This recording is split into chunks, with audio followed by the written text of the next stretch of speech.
My name is Barry Loveland, and I'm here with David Leas. We're here on behalf of the LGBT Center of Central Pennsylvania History Project.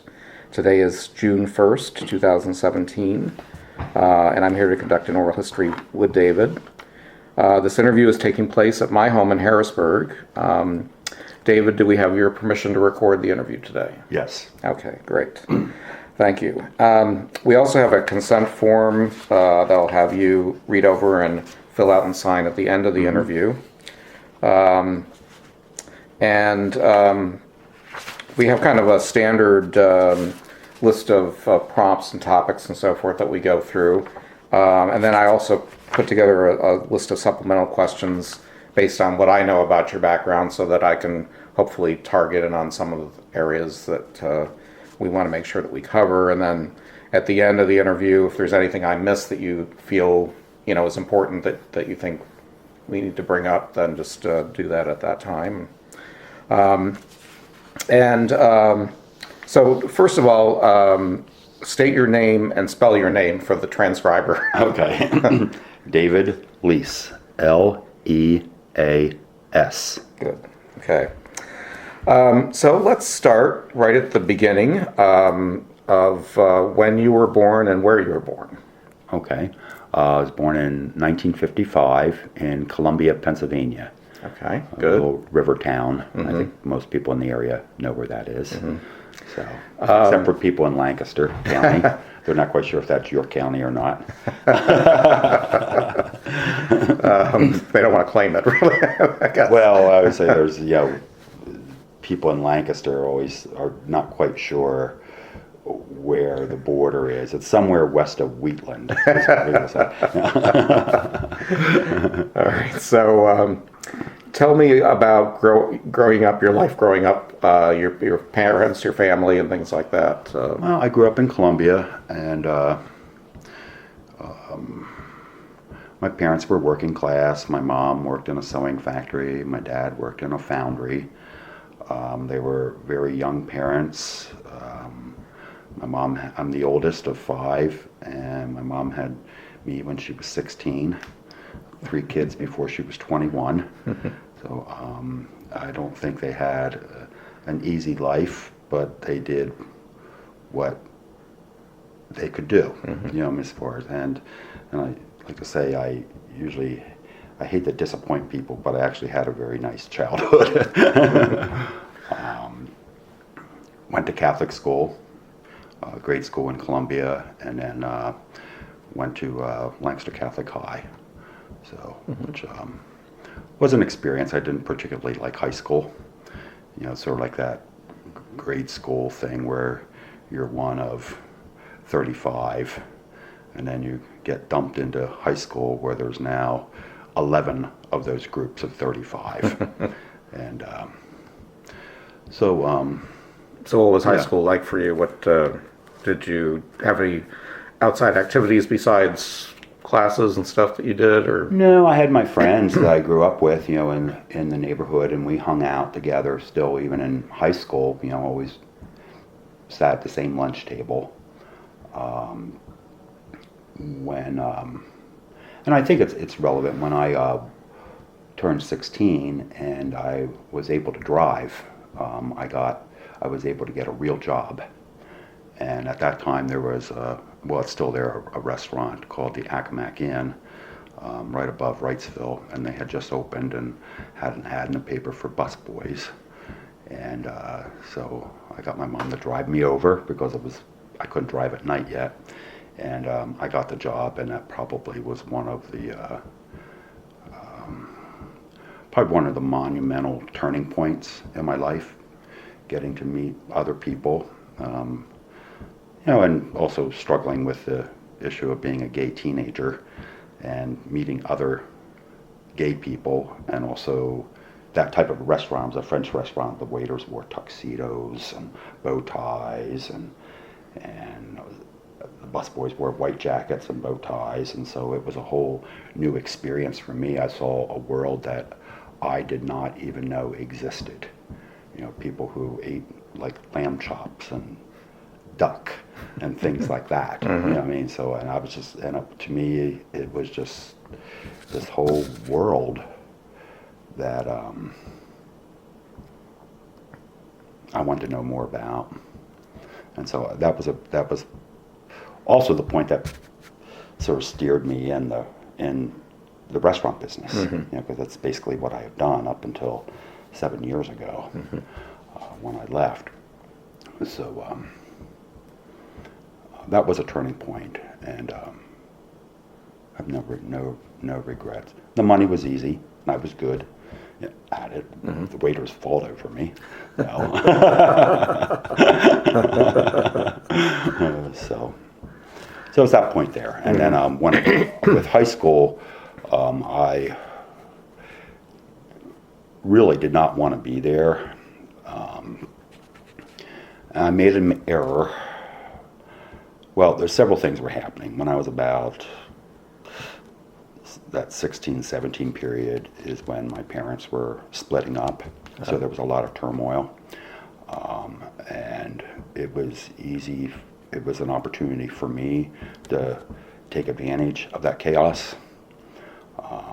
So I moved out of the house and lived with one of the managers and his wife and family.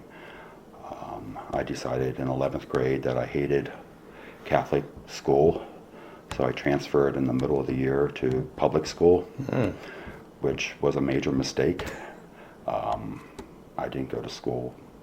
I took off every Monday, failed practically all my classes. So then at the end of that, it's like, now what do I do? And so I went back to Catholic High with my tail between my legs. And of course, tuition then wasn't very expensive. It was like $150. Now I think it's like $5,000. Yeah. And talked to department heads, and they let me make up classes, and then also continue forward with classes that I would normally have as a senior, because I was in honors classes, so they let me make up trig and take calc, for senior year. So, but I could not wait to get out of there. I was just so over that, but I knew I needed to at least graduate from high school. Right. So, yeah, that was an experience. Well, you mentioned that a 16-year-old gay boy. Did you know at that point that you were gay, or? I knew that I was. Yeah. I mean, I wasn't necessarily sure that I would know that word, or what to do about it, or, there was no support group other than people that I worked with who might also be that way. Did you have any sense that they were, or you weren't sure at that point, or? Wasn't that sure. Yeah. You drink beer, and it's 2 a.m. and drinking beer in a car, full round, and then the next morning don't talk about it. So you did have some experiences like that. Right. Yeah. And then another turning point was then when I got out of high school. I really wanted to get out of town. So I knew some people who I had worked with who had moved to St. Thomas in the Virgin Islands. So as an 18-year-old, I packed my bags and had never been on a plane before, and off I went. So I was in St. Thomas for a year, and that was also a completely different experience. Met new people there. I was very, I think I can say this, there was a large Brazilian population because of the jewelry business, and as a tall, skinny 18-year-old blonde boy, I was very popular. Let's put that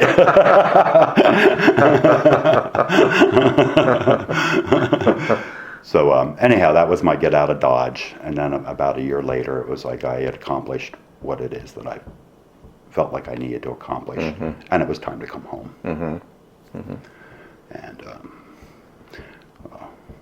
reacquainted, with friends. And one friend in particular, Jeff, had said, "Oh, I met these people, at the gay bar, the Tally Ho, and I want you to meet them." And I had never been in a gay bar before, but at 19, it wasn't that hard getting in, with no ID. Right. So, and that's when I started meeting other people like Barry Weaver and Sam Wilson, and the beginning of what became Gays United Lancaster. So you were synopsis. 19 basically when you came out, sort of officially, I guess. Then Yeah, 19 going on 35 at that point. Oh, good. So, yeah. What do you remember about the Tally Ho? I mean, what was it like walking into a gay bar for the first time and seeing all these people? There was certainly there was a certain level of nervousness, which definitely dissipated within 15, 20 minutes, that to be in an environment with other people who were like me. So, and of course that was how that's how you met other people. Now it's much different. You have the internet, it's a completely different environment. So that would be around 1974, 73? I would have been, I graduated from high school in 73, so 1975, the beginning of 75, approximately. So. Yeah. Okay. So at that point, you said you started meeting some of the people that were starting to form these organizations, or this organization. Right. Well, the one fellow, Barry Weaver, was instrumental in forming Gays United Lancaster. And so, there was the talk about, some type of organization, or not just political, but also social, that did not revolve around the bars and alcohol in particular. So that was the beginning of the idea. I mean, that was the idea. And I remember the very first meeting that Barry had organized at his house in Lancaster. In fact, I drove by yesterday. The house is gone. It's now a parking lot for CVS. Oh, jeez. I remember the very first meeting and the people that were there. And it was interesting, of course, when you're starting anything from scratch, there's always the nitpicking over bylaws. You know what I mean? It's like you can go on forever and ever and ever about that. Right. And forming the organization. I remember a fellow who was there, Jerry Brennan. You know him from? Yeah, from he had come Harrisburg. down. Yeah, he came down to that first meeting. Wow. Representing the switchboard, and he was trying to convince us to not form our own organization, but to be part of the Harrisburg group. Oh, okay. Sorry, hold on a second. It's fine. Hello? No, he's working today.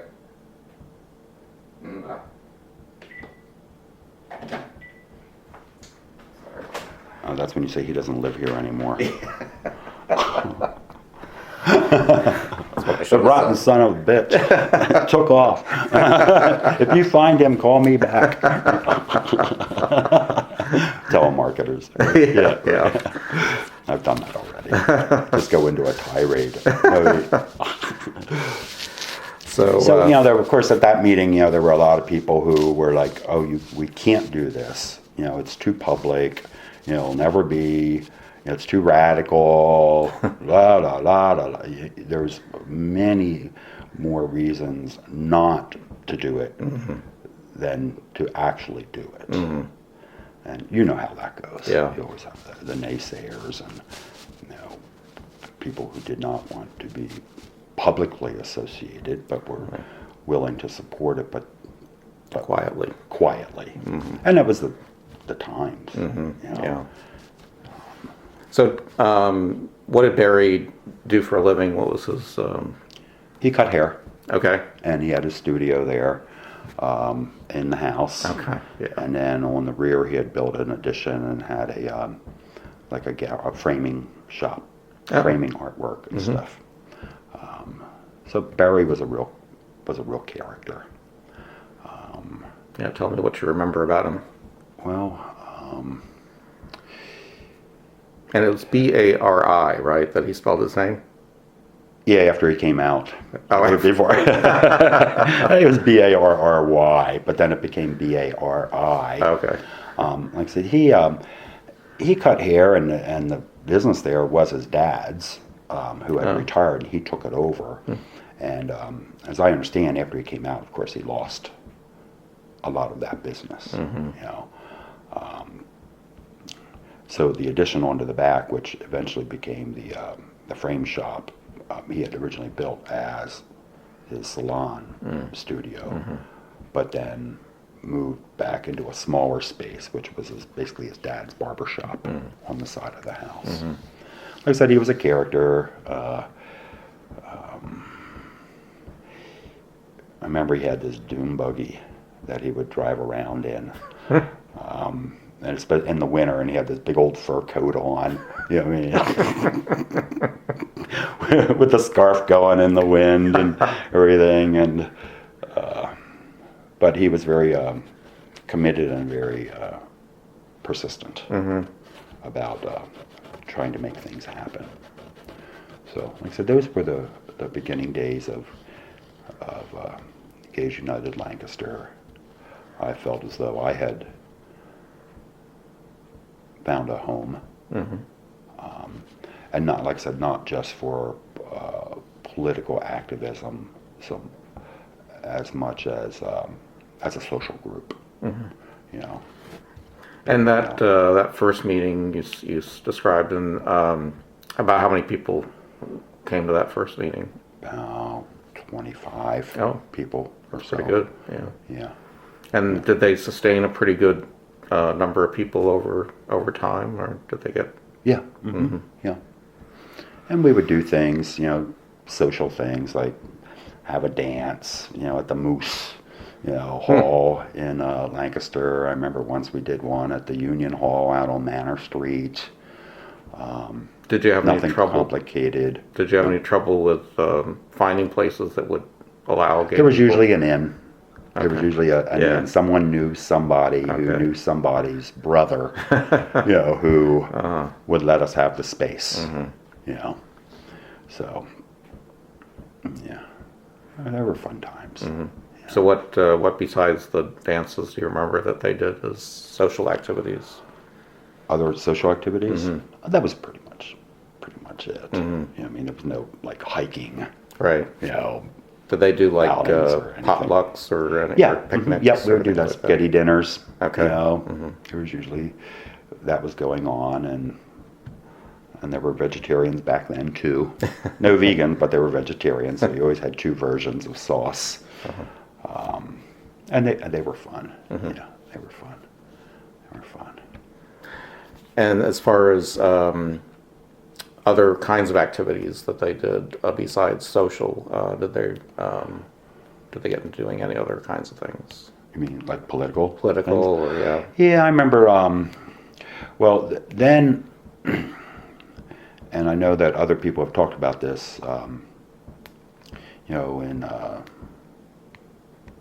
You know, Governor Schaap had at the time had formed the Governor's Council for Sexual Minorities, and I'm sure other people have talked about the history of that. And we sort of felt, at least in our Lancaster group, and with talking with other people in the state, that the membership of that council was very stacked with Philadelphia and Pittsburgh, and I think Sam Dietz was on it, but he was like in Northumberland. Yeah. But he might have been the only person that I remember. That it was really stacked as far as urban city issues, and that the rest of us in the provinces our issues were sort of being left out. And most of those issues that I felt at the time had to do with isolation and not knowing each other. That goes along with the territory of not being in a large urban area. So through that, then we had, I don't know what I would call it, an alliance or whatever, but we formed it was called the Rural Gay Caucus. And what we were trying to do is be a funnel to feed info into the Governor's Council. So we would have our monthly meetings around different places, like Lebanon would host, Lancaster would host, Reading would host, State College would host. And that was very interesting too, because then you got to meet other people from around the state. At one point we had a conference up in the Poconos at the Howard Johnsons. And that was pretty cool. I think it was about 200 people there. And I got to meet a lot of people that, are around now. Mary Nancaro. She's not originally from Harrisburg. So I actually forget where she was from and where she was representing. I think she was in Shippensburg then. Shippensburg, yeah. Sam Dietz was from Northumberland area. Tony Sylvester was from State College. He's now out in Pittsburgh. Right. I wrote some other names down here too. Joe Burns, from Reading. So that was sort of an interesting way. And of course, when you have meetings somewhere else, it's called road trip. You know what I mean? And either you drive home or you sleep on someone's couch that night. You know what I mean? So what do you remember of those meetings? Were they interesting, fun? Yeah, it was mostly a sharing thing. Who's doing what? And then I remember once. I can't remember what year it was. Anita Bryant was when that was going on, and she was at the what was the name of it? It was in Reading. Fair. Oh yeah, she was at the Bloomsburg Fair. I remember that. And then also she was at a place in Reading. Oh, I heard that story. No, it's not the Zembo Mosque, but it's one of those type of facilities.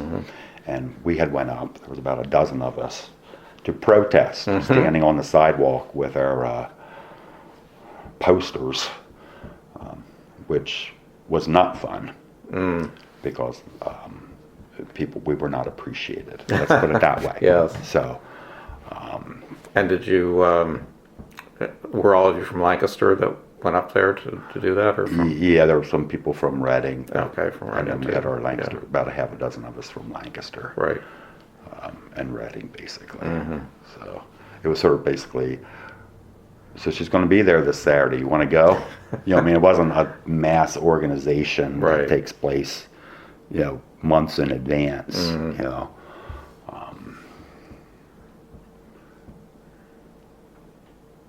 Just, those type of things. So. And the group in Lebanon, do you remember what they were called? Because I've been trying to find out more information about them. No, but a good person to get a hold of, if you haven't already, is Harry Long. I don't know if you've talked to him at all. No, I don't know him. So. He is from Lebanon, and then he moved to Lancaster, and he's back in Lebanon again. Okay. And then with our newsletter, he was the editor for that. Okay. But I know he's back in Lebanon, and I see him on Facebook. I haven't talked to him for maybe 2 or 3 years. If you see him and find a way to get in touch with him, if you could send me his email or something, that would help. Yeah, I will. And I'm trying to remember who the other people were. I remember we met at a fire hall up on the second floor of a fire hall that was organized. And I forget what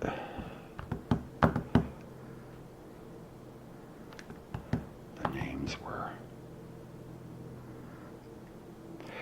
Could probably go through some old gay eras and find those Yeah. names I'm gonna on look through them. on the masthead, or submissions of articles, or count the calendar of events.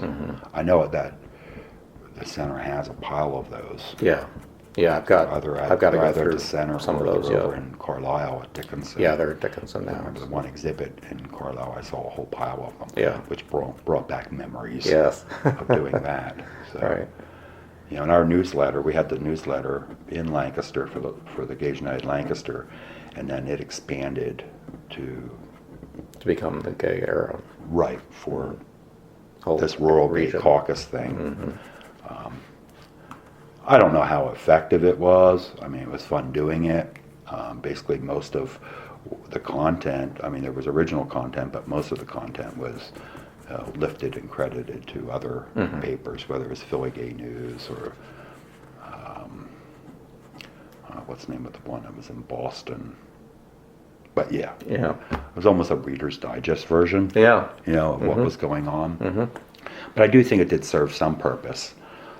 As far as having some editorial content and articles. I wrote a couple articles, and so, which I enjoyed doing. You know, don't consider myself an excellent writer. Matter of fact, I go back and look at some of it that I wrote then, but of course that was my age too, and it's like I could do much better now. You know, as far as editing is concerned. Whose idea was it to get to sort of expand that publication? Do you remember? I'm not quite sure. I'm not quite sure if it was Barry's or Harry Long, or even mine. But I played a major part in the paper and keeping it going. I basically financed it. Because it did not make money, and there was always a printing bill, and always drama going around getting it printed, because it was more than what we could just do. You know, the original newsletter was on a mimeograph machine. You know, we'll have to explain that. Yes. You know, what a mimeograph machine is, and there weren't photocopiers as we know now. Right. So we always were looking for a printer. We had multiple printers, whether it was Sir Speedy, which was an arm and a leg, and then we had the Columbia News, which doesn't exist anymore, but it was a newspaper. They printed it once and then told us to go away. And then in Mechanicsburg, Fry Communications, the Merchandiser, they printed it 3 times and told us to go away. Then Did you get any sense from them why they wanted you to go away? They viewed it as pornographic. Okay. That broad term pornographic. You know, they didn't want their employees to have to look at this. Look at us, yeah. Then at one point we had one of the ministers from MCC in Harrisburg who lived over in Lemoyne. I can't remember his name. He lived above Ray's Music. I'd met him, and he had a printing press, which someone had given him, and he was going to use it for MCC's newsletter, but it was a very complicated thing. There was a plate that needed to be made, and there was a plate maker, and we figured it out once and printed an issue in his living room, but then we couldn't do that anymore because of the noise it made. So then I was living in Marietta at the time. He basically said, take it, get it out of here. So we took it down to Marietta and had it there, and then we found someone to actually make plates for us in Lancaster. Dr. Berman, I remember him, but he did it because his employees wouldn't, so he did it for us. And then we got cap printing in Lebanon. We finally hit the gold mine. I mean, after years of this bouncing around, they did the version of the merchandise or whatever it is in Lebanon County. One of the bar customers, David Cap, is like, my dad will do that. And so it was cap printing. So I would run all the layout sheets up there, and they did it. But that was sort of towards the end. I mean, the last year, because at that point, it was just a real financial drain. I didn't really want to do it anymore. I was done with financing it, you know, after, you know, a couple $100 every month, you know, on printing bills. Yeah. And I did it probably longer than I should have, but I did it because I felt as though if I didn't do it, no one would do it. And then I thought, well, then that's the way it will be. And if someone wants to continue, I think Harry did one issue on his own, and then that was it. So all things have a life cycle, and then they have a birth, you know, and they have the adolescence, they have the maturity, and then they die. Yeah. like we all do, right?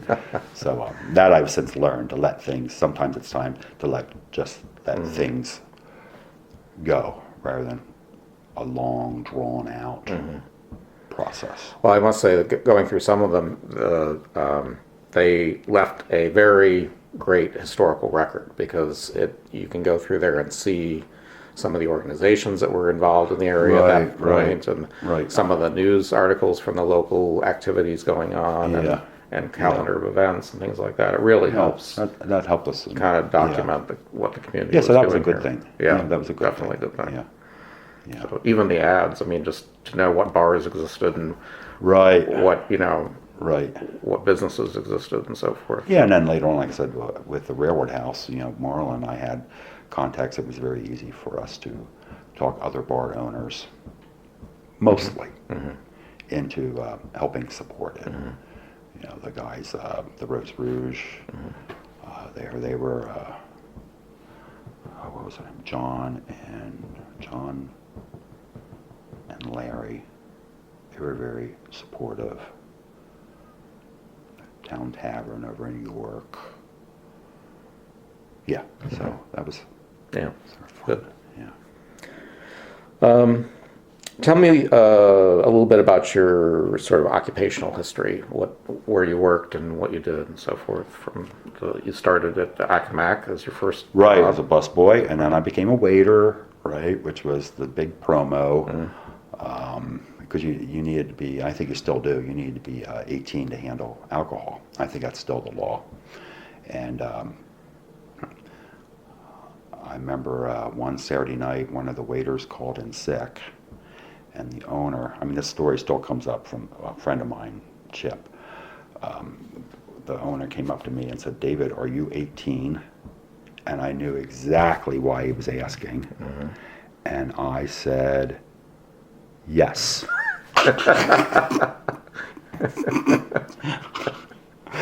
So he took me upstairs and got me a tuxedo and then so I got to actually wait tables, which was more money, of course. Of course, his friend Chip always brings it up. He's the same. He was a busboy too, and he always brings it up about, because he was 18.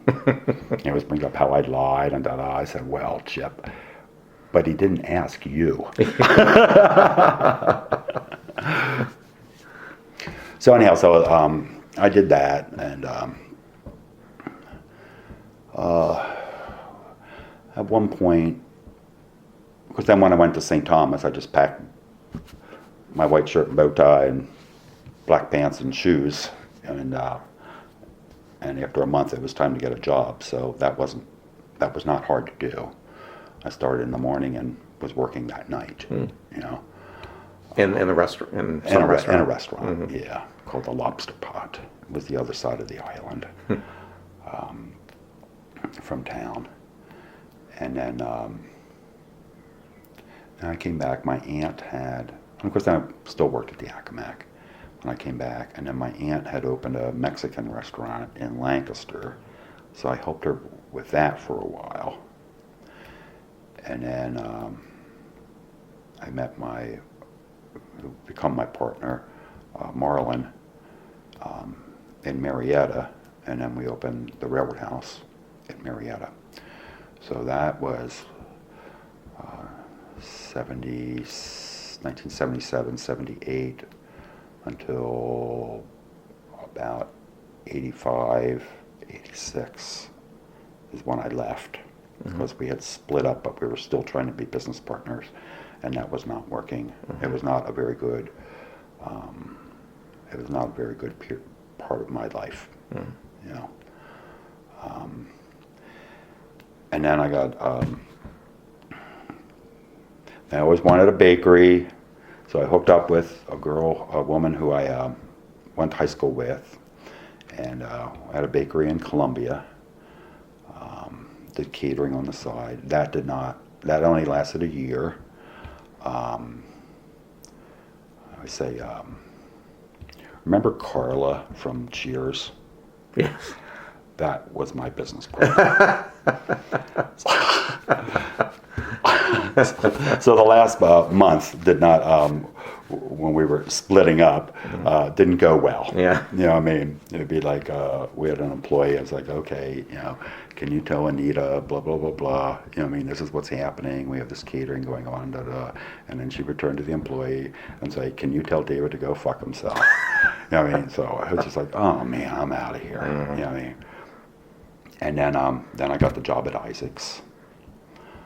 So that would have been 1987.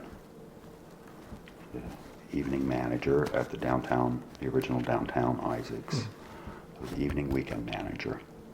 And at that point, there were only 3. That one up in Ephrata, and one out in Indiana, PA. Wow. So I was at Isaac's for 21 years, 22 years, up until 7 years ago. And you rose up to become like I was vice president of operations, Right. so I was pretty high on the food chain, and it was very good. I mean, I left.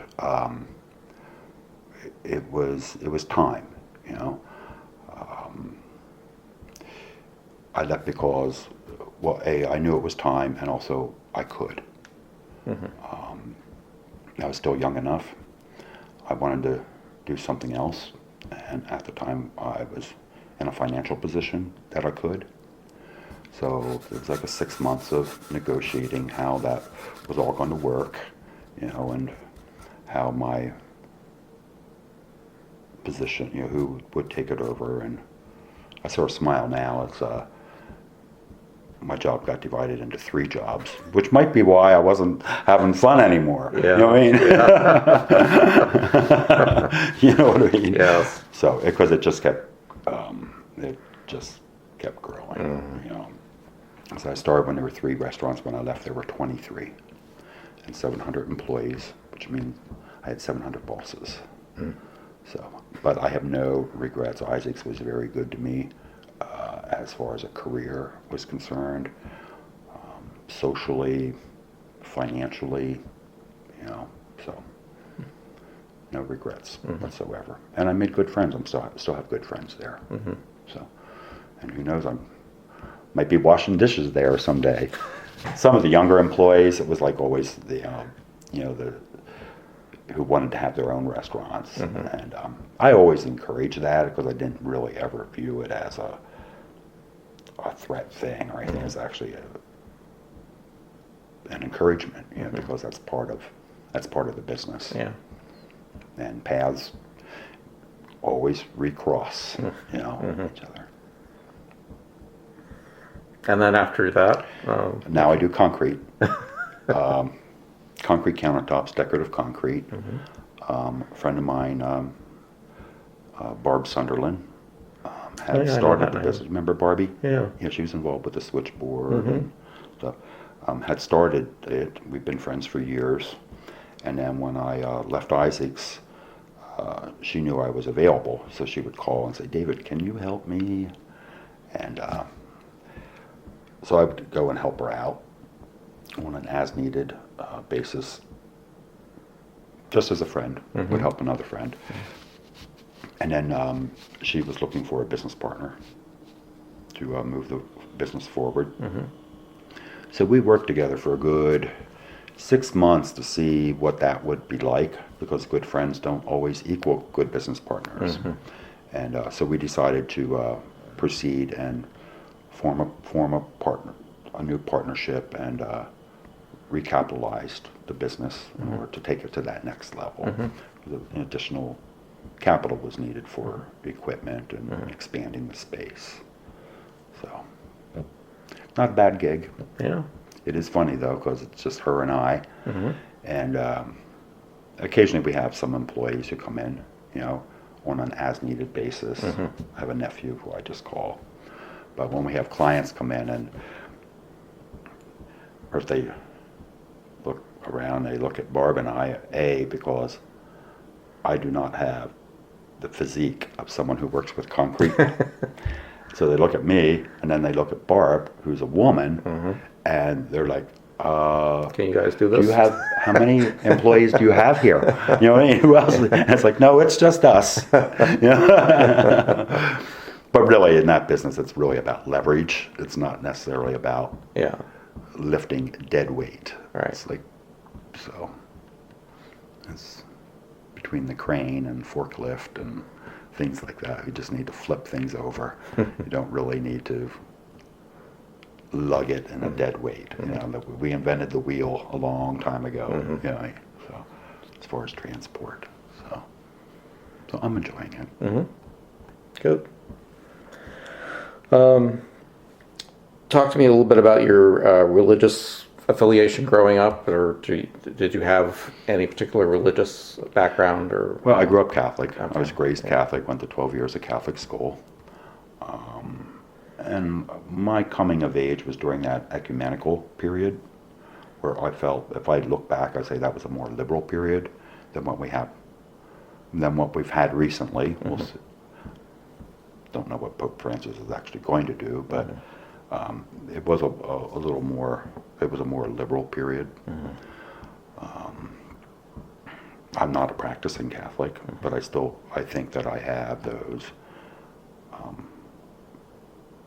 values. And like with anything, with any type of doctrine, when you start questioning one thing, it's the slippery slope. You know what I mean? It's like, that doesn't quite make sense. So I always sort of like,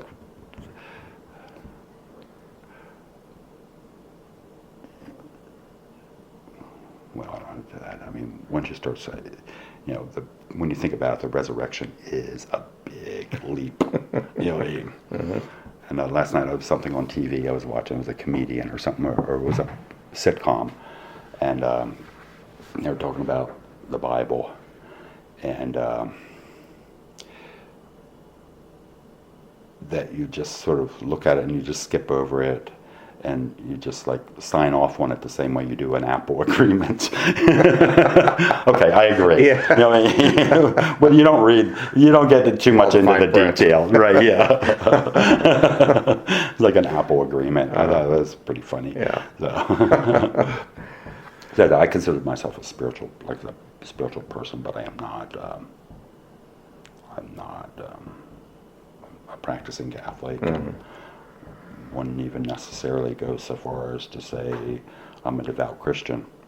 How about your parents and stuff? Were they pretty devout Catholics, or were they? My dad's side of the family was Catholic, German/Polish Catholic. My mom's side of the family was plain. They were brethren, because I remember great aunts and uncles who wore prayer caps. So there was always sort of that element, but my mother was the one who made sure that we got to church every Sunday and to go to school.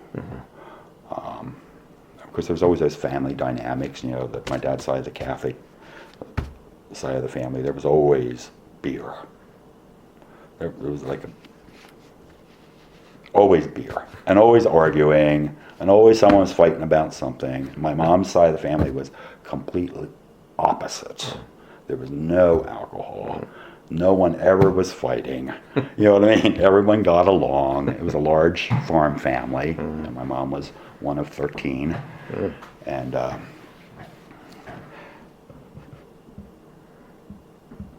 Did you end up coming out to your parents at some point in your coming out process? yeah, right after high school. Oh, did you? Yeah. Yeah. How did they take that? The usual. The mothers, what did I do wrong? Did, you know, you were the firstborn. Did I coddle you too much? And I mean, we know the whole books have been written about this. You know what I mean?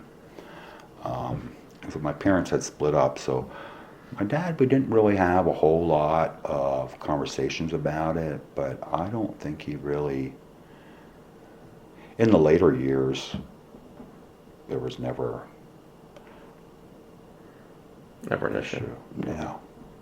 I was his dependable son. You know, I mean, I was the one who took him to the doctor appointments. If I said I was going to be there at 1 o'clock, I was there at 10 of 1, because I knew he'd be standing there waiting. You know what I mean? And he's since passed away. So. But there wasn't big. How about your It siblings? was very easy. Did they accept it pretty well, or do you have any Yeah, problems? my with that? brother, the one who's a year younger, he had some difficulty, but nothing major. My sister, who's 2 years younger, there was no issue whatsoever. I mean, she worked for me at the railroad house, you know, so she already knew.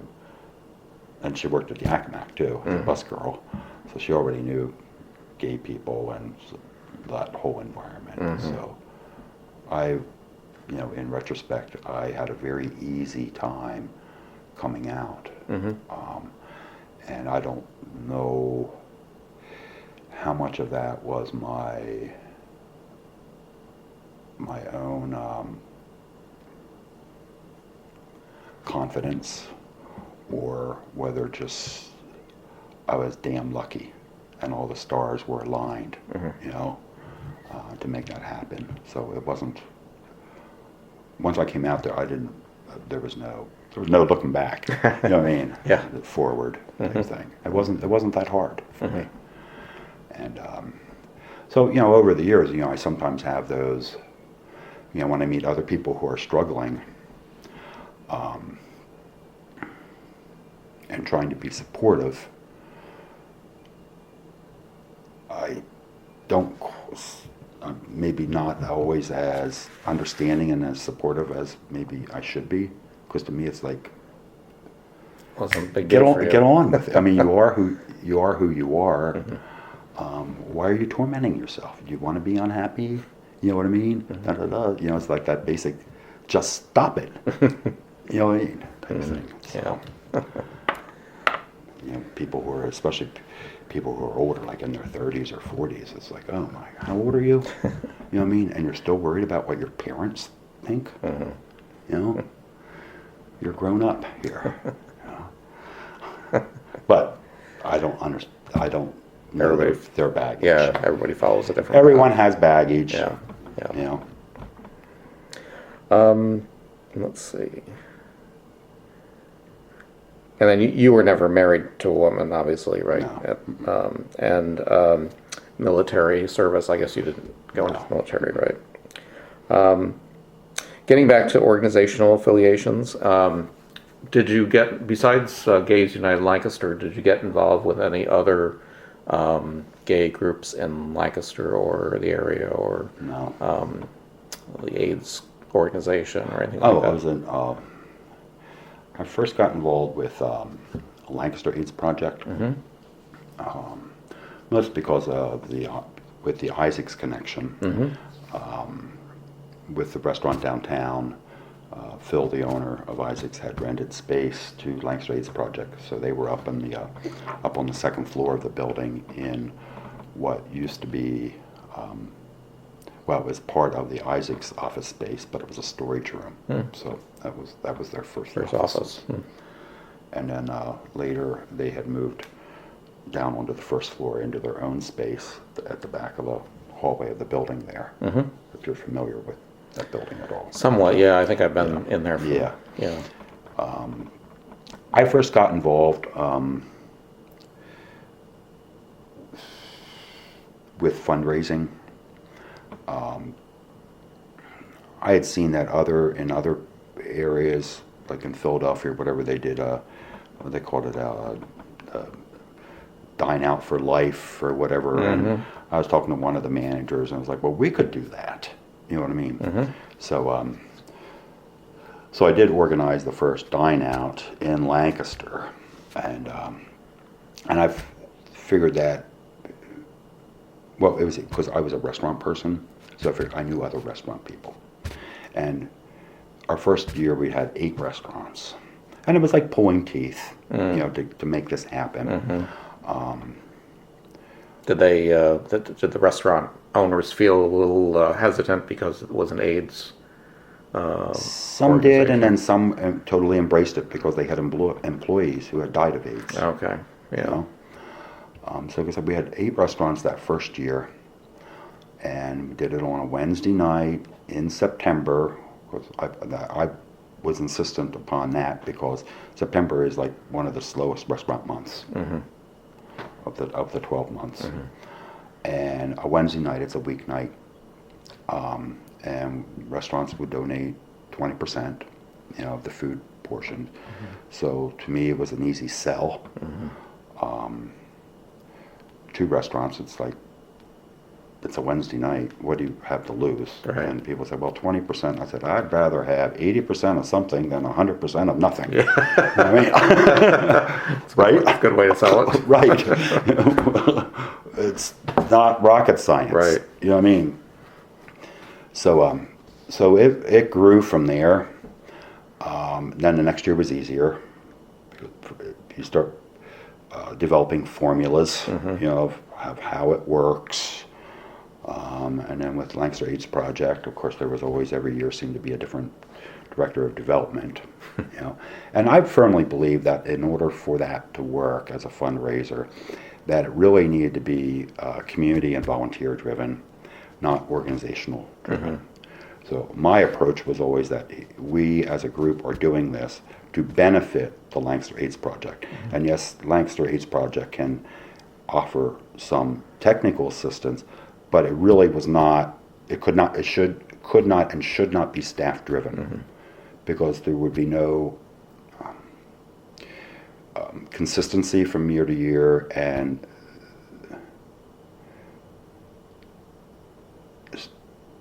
staff has other things to do. I just more effective. Right. But I think one of the magic things that we did then was that we had the restaurant captains, and it was individuals who would adopt a restaurant that night, and basically their job was to Fill it. fill it. And in recruiting captains, with other committee people, I say, well connected is much better than well intentioned. You know what I mean? And of course, some of the captains were a little difficult, but you have to stroke egos in order for that to work. So we did it a couple years in Lancaster, and then when Lancaster AIDS Project became AIDS Community Alliance, oh no, then SCAN in Harrisburg was doing their fundraiser, which was the same type of an event. Yes, right. Remember those. Then when AIDS Community Alliance was formed, which was basically folding in, I think, the void that was left when SCAN folded or dissolved, then it encompassed also the Harrisburg area. So that was the next step, and there was some paperwork left from the SCAN event. I forget what it was called. Dining a la carte or something like that. Correct. Yeah. Correct. Because I remember it had to do with the name. Caring a la carte. Yeah, carrying a la carte. So I remember that first year where it was combined, because people knew it as 2 different events. It's like that whole thing of like, okay, fourth annual dine Yes, out, right. and then the byline carrying a la carte. You know what I mean, type Yeah. thing. And so then it expanded then to Harrisburg. Then the group over in York were doing their dine out event on the same night, same Wednesday in September, and I was like, I didn't view it as a competition thing so much as, so we met with them. It's Piled like, on. we just need to combine this. Yeah. You know, where the money goes is the easy part, but Right. we should not be having different pieces of Competing printed events. collateral and promotion. And I also felt as though it was easier to go to the media to get sponsorship, because now it wasn't a Lancaster event, it wasn't a Harrisburg event, it wasn't a York event, it was a PA. Yeah. right. So that's an easier sell when you're going to WGAL or to, well, WGAL always was the sponsor because they were always very supportive. Kim Lemon was always very supportive. So yeah, that was that history. What was the And then- group in York's? Do you remember their name? Because I don't recall what the AIDS group was there. It was sort of a consortium between Planned Parenthood. Okay. Yeah.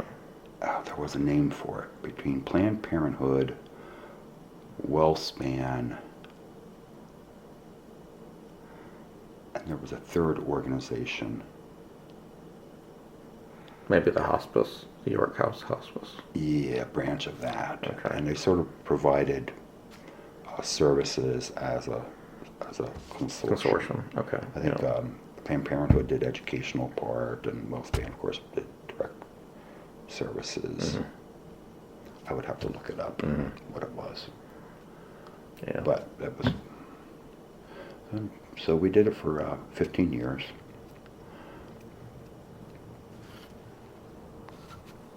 You want me to pause that? Yeah, if you could. Sure.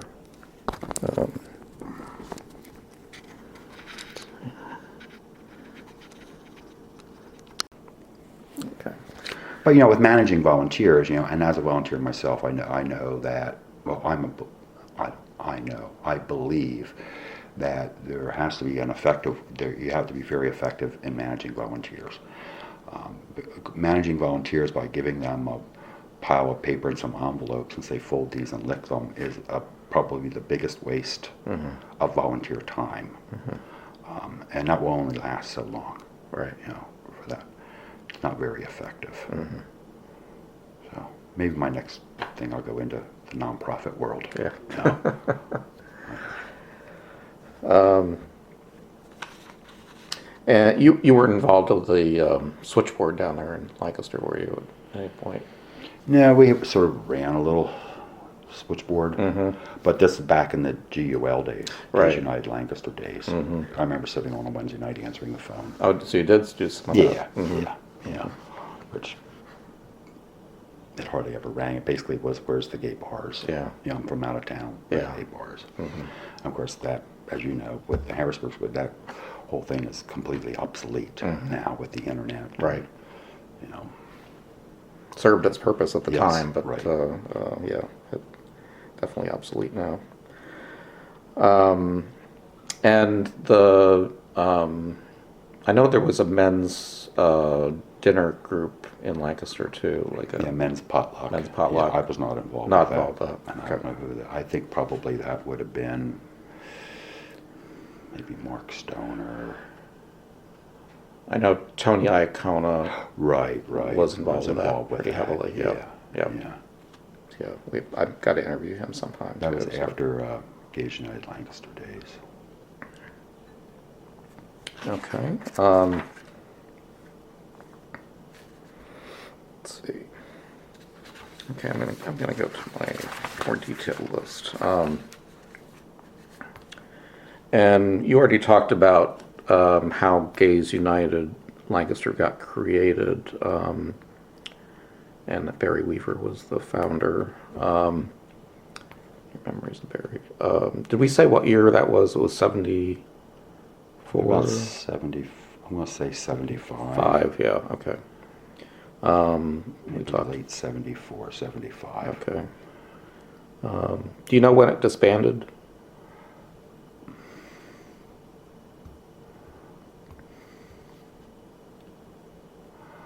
I don't know, because I sort of backed out in the early 80s. And I think it just sort of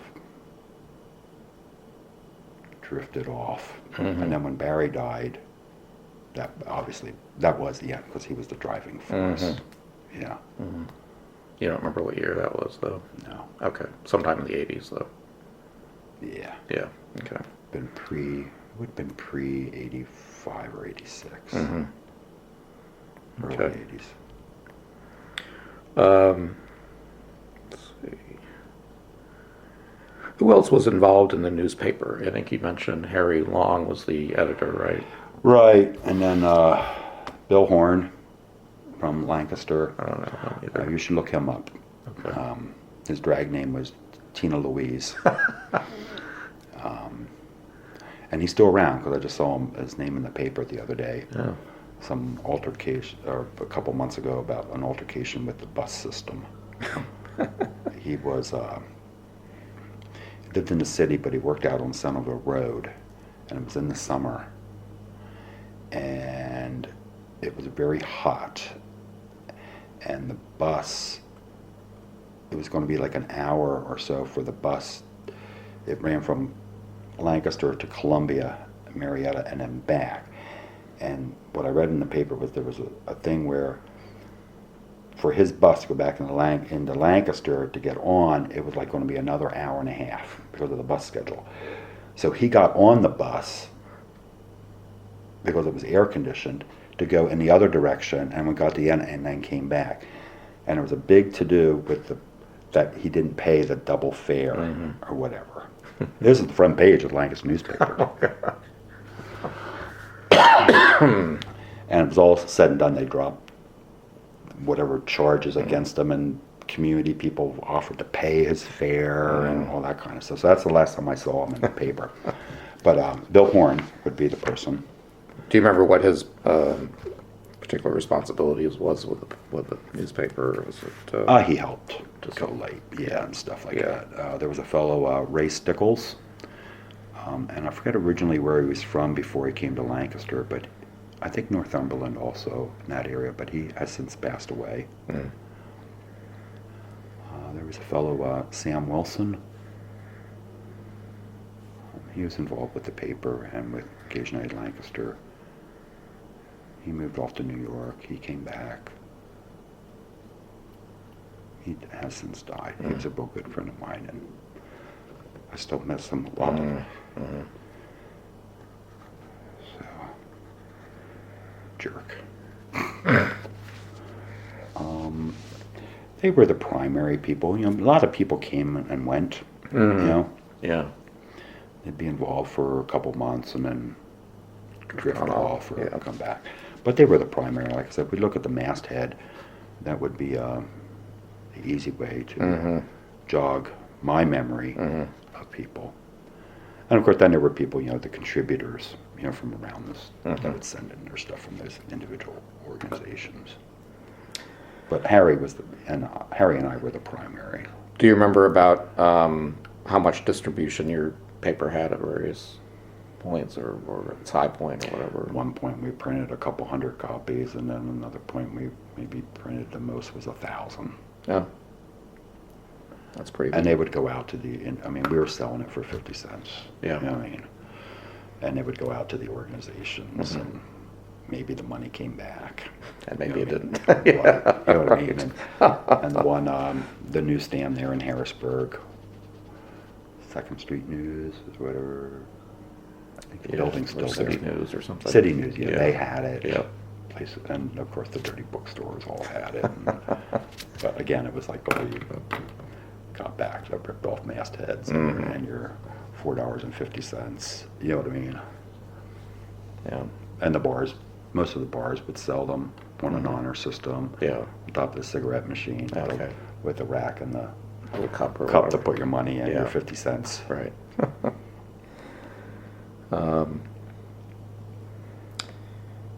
And we talked a little bit about the difficulties in like getting it printed and stuff. Were there any other issues that you faced with harassment or discrimination or problems with the It was paper? mostly getting it printed and the distribution issues. And the whole, and that it was a volunteer-driven thing. Yeah. You know what I mean? Yeah. So you talked just briefly about your experience with the railroad house. You'd met your person, Marlon, that was going to become your partner for a while. And tell me about the experience with the railroad house, because that was certainly a landmark bar, I think, in the area that a lot of people remember for going down on Sunday nights particularly. So. Yeah, yeah. Well, I was in my 20s, so that was a different era. And also, you know, we lived in Marietta. I mean, Marietta was a little town of 2,800 people, 4 blocks wide, 2 miles long, and it has its history, being a river town. But I thought what we were doing there was sort of I wouldn't call it an experiment, but like I said, we were also members of the community. I mean, Marlon and I, you know, would go, council meeting was Tuesday night, the first Tuesday night of the month. We went to every single council meeting, whether anything was happening or not, because we were members of the community. And we had a business there. So I think we became sort of the face of the gay community in Marietta. Yeah. I mean, any business, it's not easy. You know, you're there till 2 in the morning and get people to leave, and then it's 3, 4 in the morning. You sleep till noon. You know, a completely different lifestyle. We were closed Mondays and Tuesdays. Not a whole lot happening on Mondays and Tuesdays. You know what I mean? People don't have big parties Monday nights. You know, I was 35 before I went to my first New Year's Eve party. You know what I mean? Because you're always working. Yeah. So, you know, the railroad house has since changed hands a couple times, and every time it comes up for sale, everyone, you know, people say, "Oh, David, why don't you go do that?" And I was like, "No, I'm now 62. Yeah. You know what I mean? I'm not in my 20s, Yeah. and also the drunk driving laws are completely different, you know, than what they were then. You know what I mean? So everyone basically had to drive a half an hour. Yes, right. And we tried to market the railroad house that way, that we were basically in the middle, you know, the half hour from Harrisburg, York, and Lancaster, sort of the center of that triangle. And that worked. It made it work. And of course, Sunday night was our big night. Yeah. And we struggled with the bar. I mean, we had the restaurant there, but the bar was a real struggle at the beginning. And then it just happened. One Memorial Day weekend, and it just caught us off guard. And we were packed. I mean, you know, when someone's ordering I can't even name the drink, but whatever it was, they're handing you a glass with a lime in the bottom of it, and that drink did not have a lime. They were just picking up a glass because we were out of glassware. Yeah. You know what I mean, type thing. So just completely overwhelmed. But that was a good problem to solve. And then with solving that problem, and then we had the patio, open the patio, and so yeah, it was a big thing. Describe the bar so that we have some record of that. I remember it being... It was down in the basement in the right. lower level. And and then the restaurant was on the first floor, and then there was hotel rooms upstairs. Right. So the building was built about 1820, and it had a very colorful history to start with. Originally, it was built for the river traffic, and then the canal came through, which is where the railroad tracks are now. And then when the railroad came through, the front part of the building served as the first station / waiting room until the station was built across the street. And its history sort of reflects what was happening in Marietta. You know, Marietta was a big industrial town. It was a river town, like I said, 2 miles long, 4 blocks wide. It was lumber, it was coal, it was iron ore, foundries, lots of bars, you know. everything that goes along with a river town. And then the town went through its economic downturn. You know, like I said, I grew up in Columbia, 3 miles away, and I had not even stepped foot in Marietta until I was 19. There was no reason to go to Marietta. In the 1960s, I'd say Marietta could have been considered one of the worst slums of Lancaster County. Had no dial telephone, an inadequate sewage system. There were still railroad tracks on Front Street, in the street.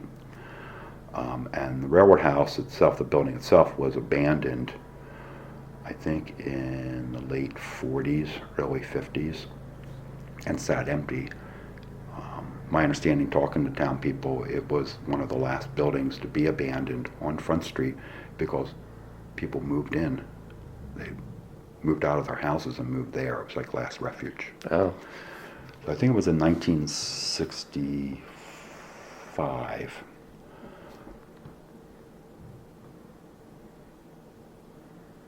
I think 1965 is when the whole block went up for sheriff sale. And it sold for $30,000, the whole block. And then a guy, Armour McCain, bought the railroad house. He only had it for a year because there were some witch issues with the witch who lived next door, Annabelle, who is mentioned in that book, The Hex Murders in New York. And then two guys, John DeVitri and Frank Westenhofer, bought it. And they opened it, and John DeVitri was an architect in Lancaster. You probably heard the DeVitri name around. There was lots of them. And Frank Westenhofer. And they opened it as sort of this rock and roll, psychedelic discotheque place. I had never been there because I wasn't old enough to go there. So it had been like the late 60s, early 70s. They had bands there. There was no alcohol, lots of drugs, you know. The building still didn't have running water except for that one section that was added on where the bathrooms were. That was the only running water in the place. I have pictures of Jane Fonda was there speaking against the war. She was supposed to speak at Long's Park in Lancaster, but got canceled last minute, so they took her up there. Wow. So anyhow, so that history. Anyhow, then John DeVitri sold his half to Frank Westenhofer like 6 months before Hurricane Agnes. And there was 6 feet of water on the first floor. The front part of the building, the floors had collapsed. So Frank had it by himself. And he just couldn't. He got it reopened, but just could not make it work again. You know, when you're out of commission like that. Yeah. And then that's when Moreland had bought it. Okay. And he just loved the building. It was all about the building. And then the business came about later as a way of how to get this building to pay for itself. So I'm going to backtrack to Frank Westenhofer. At one of the events, Suzanne Westenhofer, the the comedian, and I know she's from Columbia because she Yes. went to school with my sister. I said to her, I said, Suzanne, and I was introduced myself to her. And she goes, "Oh, you guys at the Railroad House, you know what I mean? I use you in my in one of my stand-up routines. How the hippies moved out and the queers moved in." And I said, "So what?" I said, "Frank Westenhofer." I said, "What relationship was it?" And she goes, "Oh, that's my dad." So it's out Central Pennsylvania. There is no 6 degrees of separation. Yeah. There's only 3. Yeah. Yeah. When you connect the dots, and Kevin Bacon's in there somewhere. Yeah. Yeah. So that's where I was going with the Westenhofer. That's interesting, yeah. Yeah.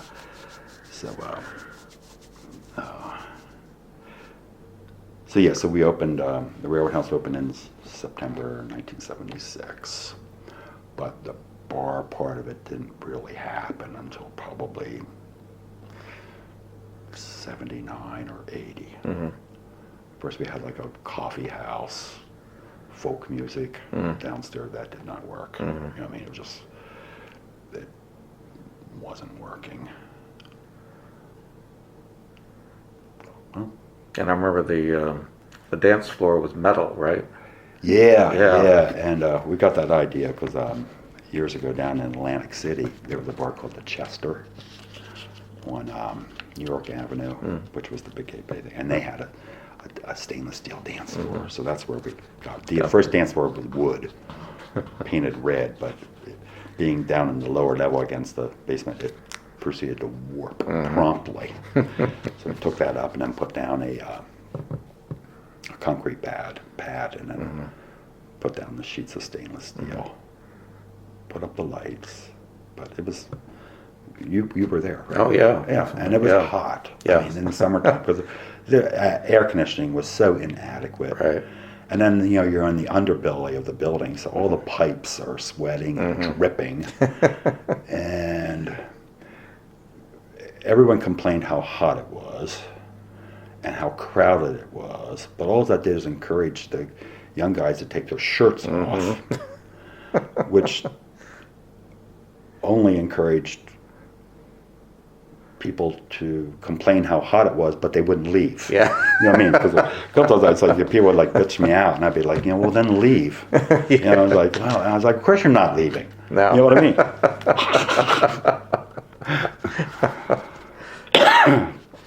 Oh, well. So Yeah. That was a fun, that was a fun fun period. It was a fun period. And you mark it down, say that was then. You know, that's part of the history. What do you, besides the tally-ho and obviously the railroad house, what do you remember about sort of the evolution of the bar scene in Lancaster? Well, there was a place then that opened called the Fiddler. It was down at Stevens' house. Of course, that was a big bone of contention with some of the old tally-ho fans. That just knew there was going to be this competition, but they were a block away from each other. And of course, people went back and forth between the two, and it, to me, never, even as a 20-year-old, because I can date it because I still wasn't of age yet when the Fiddler was there, because I think I got carded like a month before I turned 21. To me, it didn't make sense why anyone would view it as competition, you know. Maybe I was just a little too smart for my age, but to me it was all the more reason to go out. Yeah, you have two places to go now. Right, I mean, Yeah. you don't open a shoe store in the middle of nowhere because there's no shoe stores. You open a shoe store where all the other shoe stores are because people are buying shoes. Yes. You know, the car dealers know that. Yeah. Shoe stores know that. You know what I mean? Why can't, in gay bars, it just Yeah. work the same way. In Harrisburg, you know, They're all together, yeah. that's what makes it work. Right. You know what I mean? Versus being miles away from each other. Right. Yeah, so the Fiddler was a little different. You know what I mean? They always had drag shows and the old Stevens house, and yeah, I forget what that guy's name was, Bud or something like that. And of course, you know the tally-ho is still there. But you know, dynamics change too, because it's now 2017. So I think a lot of the bars now downtown, I don't want to use the word mixed, but it's not that big of a deal anymore. More people go wherever they want to go with their friends. I mean, you go to the Belvedere, Yeah. to the bar, and Yeah. it's a mixed. It's not a gay bar, but Right. it's definitely Gay not people right go. next to. Yeah, gay people go there, Yeah. or Characters, or any of those type of places. You know, so it's a different times, different environment. And there was an earlier bar, I think, also called the Village Tavern, or what was it? That was way before my time, but I heard people talk about it. It was Okay. called the Village. The Village, It was the old yeah. Village. And it was like a basement Yes, bar below and a straight bar or something. Where it was is, I forget what the name of the hotel is now, but it's the Brunswick Hotel. I forget the now they call it the Lancaster Hotel. It was the old Brunswick, the old building, and it was down there. Okay. But that was before Before you. me. That would have been probably 50s, 60s, and it was called the Village or something or another. Now there's the Village across the street, which is the big nightclub. Okay. Bands and dancing, but yeah. So Okay. that was yeah, before your time. my time. Okay. Talk to someone who's in their 80s probably. Yeah. Let's see, talk about all those things I think already.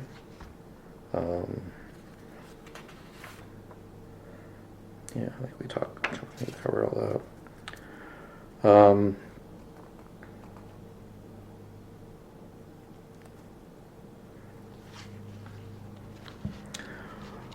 Were there important events or turning points in your life that we may have not covered, or that you want to emphasize, were important to you? Well, we didn't talk at all about your relationship with Ben either, so. With Ben, I was just going to say that. Yeah. When did you meet Ben? And Well, we had once met at the railroad house. He came in through a mutual friend. That's the first time I actually met him. But then I guess we officially referred to meeting in Allentown. We had he was living there. He at the time worked for Rodell Press, the organic gardening himself, and this friend Ken had said, "Oh, when we were opening an Isaac's in Allentown, so I was going up there to open it, and he said, oh, when you go to Allentown, look up my friend Benny." And I was single at the time, and I was not interested in meeting anyone from Allentown because I just viewed it as a work thing.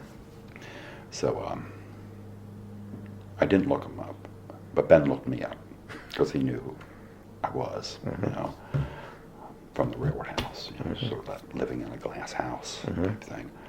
So I remember he came in for lunch one day, and I was like, okay. And I can tell you exactly what he ordered, and then I offered him dessert. I said, let me buy you dessert. He's like, no, I don't want dessert. And I was like, well, he's a creep. You know what I mean? I'm offering to buy him dessert, and he doesn't want dessert. Yeah. You know what I mean? Type thing. So then he called me a couple times to go out on a date, and I kept making up excuses. So finally I thought, I referred to it as he was stalking me. He refers to it as he was persistent. So anyway, I agreed to go out with him because I figured if I don't, I'm never going to get rid of this guy. So our first date, we went over to Bethlehem, the Music Fest, which was the big thing there. We ate turkey drumsticks, concert by Buffy St. Marie, and then we went down to all the venues are called Platzes, the German for place. Okay. So the one was called Oktoberplatz. That was the big polka band beer tent. I called it Drunkenplatz. But that tent must have held 3,000 people. So we went in there, got our pitcher of beer, the polka band's playing, we're sitting on our folding chairs, and it was August, and this storm comes. And you can just feel, because the whole tent is moving up and down, the wind's blowing, and the polka band's playing, and down comes the rain. It was a slight incline towards the creek, so all the water is just like flowing through the tent. We have our feet up on the rungs of the folding chair. The paper cups are all, everything's just flowing. And the polka band's just going on and on and on and on. And in front of us were like these young college guys with their pitcher of beer. And then the band starts playing the chicken dance. These college guys, everyone hops up and everyone's on the dance thing, dancing. Ben and I looked at the college guys up, and Ben and I were like, okay. So that was our first dance. We did the chicken dance at Music Fest. So anyhow, so that was that. And then, I was still living in Marietta, and then Ben was talking about going to law school. So I thought, okay, maybe he's not a loser, I'm just kidding when I say that. So we talked about what that would be like, and I went with him down to Temple to look there, but I didn't want to go to Philadelphia because I still had a job. And so then we went to Dickinson, looked at Dickinson. So we agreed we would live somewhere halfway between Lancaster and Carlisle. we ended up in Mechanicsburg, even though I kept reminding him that Middletown is called Middletown for a reason, because it was halfway between Lancaster and Carlisle. You know what I mean? So we ended up there for 10 years. So from that first date, within a year, we had bought a house. He started school. We went to school for 3 years full time. I never saw someone study so hard, work so hard for school. But being an older student, you know. So that was it. And then he got the job in Harrisburg. And he wasn't quite sure whether he liked it or not. And then when he became partner at the law firm, I was like, now we're moving. Because they know where we were going to go. Yeah, right. So now we've been in Elizabethtown now almost 20 years. We're there because it's the halfway point between Lancaster and Harrisburg. So. But Ben was one of the best things that ever happened to me. He keeps me grounded. I'm not as impatient and not as hot-headed as I used to be. You know. So I really appreciate that about him. And I'm sure I have some things to offer him too. Yeah, I'm sure. I joke about because that first house we bought and needed painted, and I was saying about painting it, and he was like, "Are you sure? Are you sure? Are we gonna?" I said, "Yeah." I said, "I painted, you know what I mean, the railroad house, you know what I mean, painted every day, you're always painting something." Yeah. And he goes, "I have to admit to you," he goes, "I've never had a paintbrush in my hand in my entire life." And I looked at it and I was like, "Really? You know what I mean? Shouldn't we have discussed this a long time ago?" You know what I mean? But he did that summer, his first summer off of school. He scraped and sanded and scraped and sanded, because I kept saying, the paint job is only as good as the prep. And I tease him. I say, "No, you're an apprentice. You have to scrape and sand for 3 years before you're allowed to paint." But it was interesting too, you know, because then most of our friends, we as a couple, were in the Harrisburg area, and then with moving back to Elizabethtown, we thought that now it would be a good opportunity to reconnect with our Lancaster friends, because he's originally from Lancaster County also. But we found ourselves, after about a year, really struggling, because we realized we needed to make an effort, because we were now a half an hour away, you know, to not only reconnect with Lancaster friends, but to maintain our Harrisburg friends. I say the advantage of being in Elizabethtown is we're half an hour away from everything, and the disadvantage is we're half an hour away. I mean, so it wasn't as easy as say, "Hey, do you call and say, hey, do you want to stop by, when you're done work?" You know what I mean? This is now a major commitment for someone to come to our house. Right. You know what I mean? So, but it all worked out, you know. And we found the house in Elizabethtown, which we really like.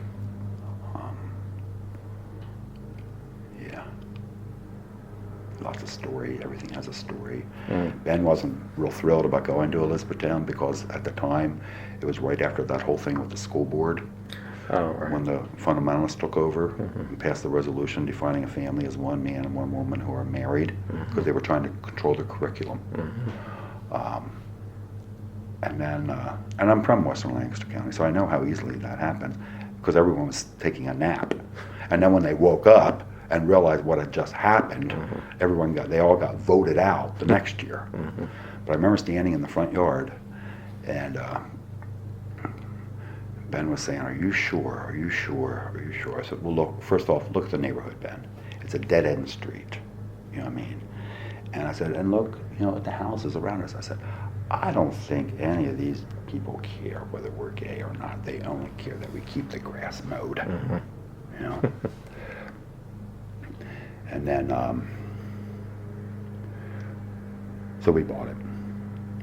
And then between the offer being accepted and actually having settlement, we went to the house to take some pictures and stuff. And the woman we bought the house from was there, and we were talking. We were downstairs, the lower level, and there was some stenciling on the wall, because I was just like, I'm getting rid of that, because that it was like these pots of poppies, which I'd seen. It was like, that is someone's bicentennial stenciling, colonial stenciling. And I'm getting rid of that. And so it came up that I was from Marietta. And she said, oh, well, the guy who did that stenciling was from Marietta. And Ben and I just looked at each other, and I knew exactly where it was going. And I walked over and I looked, and the signature was Kenneth Fortney, 1976. And that's the guy who introduced us to each other. Oh. The one who said, when you go to Allentown, look up my friend. So for Ben, that it was all gone. That was a sign that this was meant to be. So, and I was like, oh, now I can't get rid of it. I got rid of 2 of the repeats, but I kept the one repeat that has the signature on it. So now I'm really babbling. So. No, that's a deep story. Okay. What time are we running? Where are we on time? My watch. Look over here. And 10:34. Okay. You said 11, right? Yeah.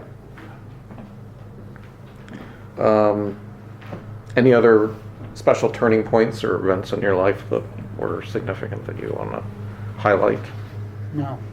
I said early childhood. I had pretty much considered normal. I mean, that period.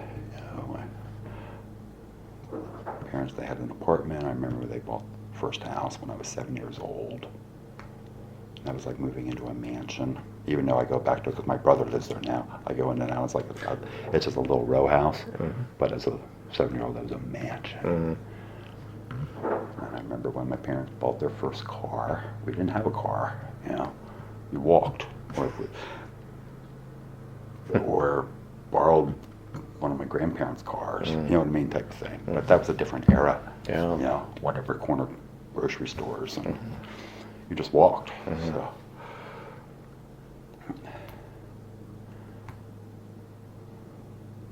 So I'm oldest of 5. Us 3 older ones were all a year apart, and then there was a 10-year gap.